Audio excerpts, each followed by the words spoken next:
תשחק אותה, שם ראש עליי, לא מפרטטת ולא נעליים.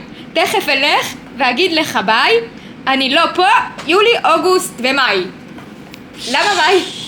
כי את מאי. איזה מילים, וואו. יואו, לא שמעתי את המילים.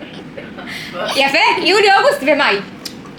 לא יפה, כן. נכון, גם זה מתאים. וואו. למה? זה מסתדר לי עם ביי. אז מאי, ביי. לא משנה שזה לא סינכרוני. אז מה זה לא משנה מה זה, או חיה הפוך? העיקר זה הכי... חיה ברוורס? העיקר שזה יהיה קליט. הלאה, אתה תקבל ניתוקים מלא. תחשוב שהתאהבתי, ואז תתפלא, וואי! יו, זה דומה למאי! וכמעט תתעלב, אביא לך כוס מים, שברתי לך את הלב, עשיתי נוקאוט. מרגישה את האווירה בבית. מה דעתך? אמיתית. את האמת? כן.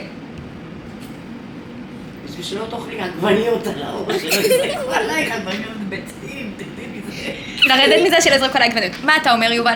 מה דעתך? אמיתי, מובך.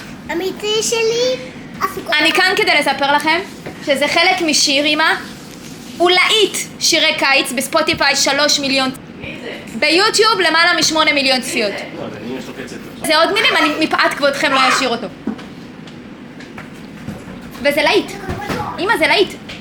הוא זכה במקום הראשון בספוטיפיי, באפל מיוזיק, בגוגל, במיוזיק לא יודעת מה, ובמקום שני ביוטיוב. בסרטונים החמים. מה אני מפספסת?